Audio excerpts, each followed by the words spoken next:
మన పార్టీలోనే మనకు వెన్నుపోటు పోడ్చేవాళ్ళు లేకపోతే కిందకి లాగేవాళ్ళు చాలా మంది ఉంటారు. కానీ పార్టీలకు అతీతంగా కామెంట్స్ అవ్వచ్చు, మిగతా మాట్లాడు బీజేపీ వాళ్ళు ఫిరోజ్ భాయ్ మీరు మా దగ్గర రండి, మీరు మా దగ్గర రండి, మీరు మీకు మంచి అలాగుంటది. మిమ్మల్ని నేను అభిమానిస్తున్నాం.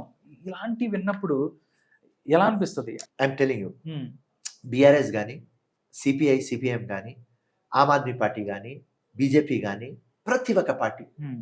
ఈవెన్ ఎంఐఎం వాళ్ళు, నాకు ఎంఐఎం క్యాడర్ కలిసినప్పుడు హ్మ్. అన్నా కొద్దిగా ఈ డార్క్లో అంటే లైట్ ఎక్కడ లేకపోతే అక్కడ రా, ఫోటో ఎవరైనా తీస్తారన్నా, కానీ మీ అభిమాని అన్నా, మేము దారుసలాంలో ఉంటాం కానీ మీరు అన్నా కానీ మేము అక్కడ కట్టిపడి ఉన్నామన్నా, వాళ్ళు మీతో ఫోటో కూడా తీసుకుంటే మాకు పార్టీ నుంచి తీసేస్తారు, మొత్తం మా జీవితం సర్వనాశం చేస్తామన్నా, కానీ మీకు లైక్ చేస్తామన్నా, మీకు లైక్ చేస్తాం.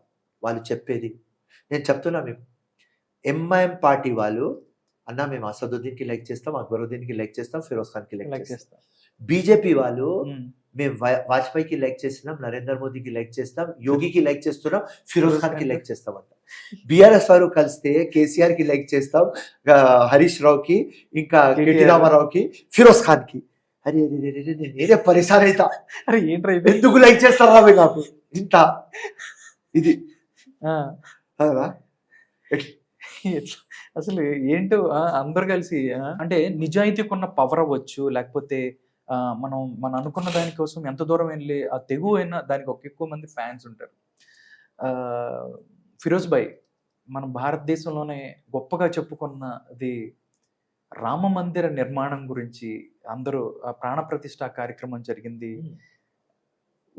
ఒక ఇండియన్ భారతీయ ముస్లింగా ఆ కార్యక్రమాన్ని ఎలా చూస్తారు ఫిరోజ్ భాయ్? జబర్దస్త్. వినండి, రామ్ అంటే నేను చిన్నప్పుడు చదివిన మర్యాద పురుషుడు, రామ్ అంటే ఇండియా, అది.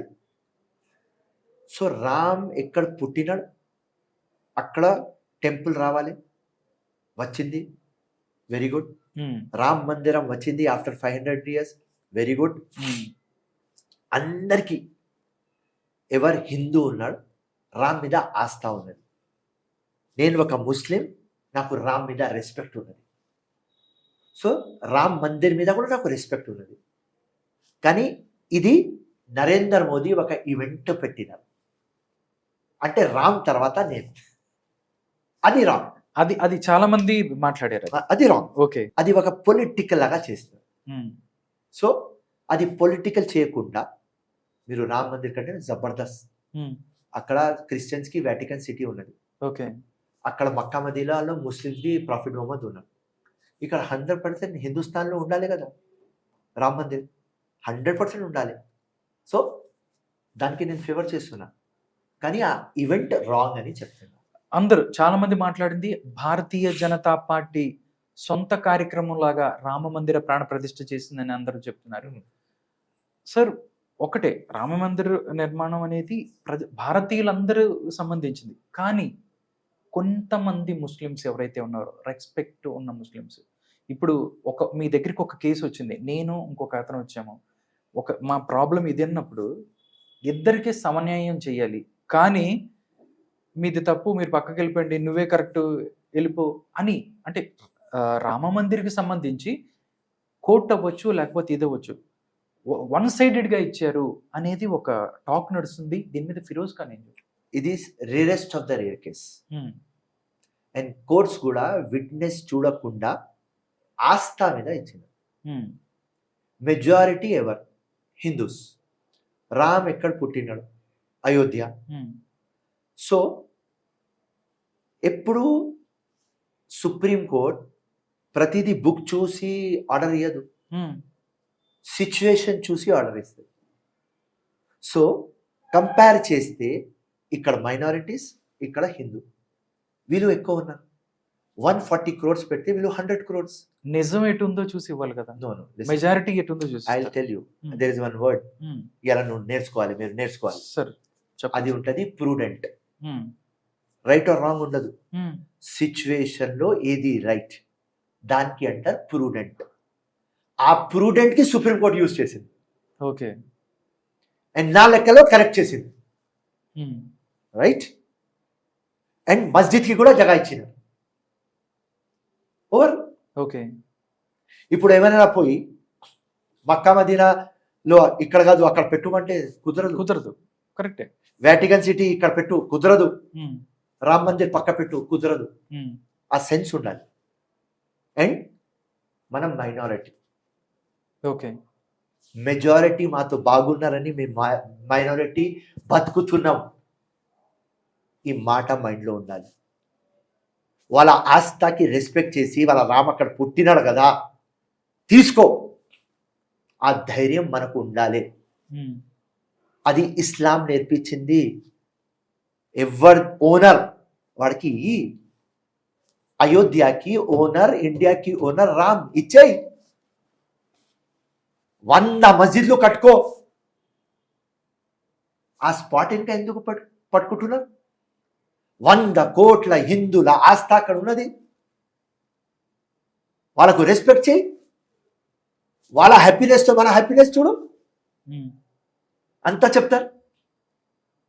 కాన్స్టిట్యూషన్ చదువుతారు, పెద్ద పెద్ద మాటలు మాట్లాడతారు, మానత్వం అంటారు, ప్రేమ అంటారు, అనేక్తాలో ఏక్తా, ఉమ్, ఎంత పెద్ద పెద్ద మాటలు మాట్లాడతారు. So personal Firoz Khan, supreme court whatever order given, um, prudent order, 100 కోట్ల హిందుస్థాన్ ఆస్థాకి ఉమ్. వాడు సెలెక్ట్ చేసినారు.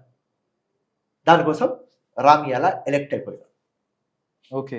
So I am totally in that. Okay. Okay sir. Congress పార్టీని కూడా అవమానించింది బీజేపీ. కాంగ్రెస్ పార్టీ అక్కడికి రాలేదు అనేది కూడా బీజేపీ చేస్తుంది. కాంగ్రెస్ పార్టీ ముస్లిమ్స్ ఓట్ల కోసమే వస్తే వాళ్ళ ఓట్లు పోతాయని రాలేదనేది కొంతమంది comments రాంగ్ అది. అది. ఆ? మళ్ళీ బీజేపీది ప్రాబ్లం, ఎంఐఎంది ప్రాబ్లం ఇదే. ఇదే వీళ్ళతో ఇది- ప్రతిదానికి వీళ్ళు- మతానికి ముడిపెట్టి.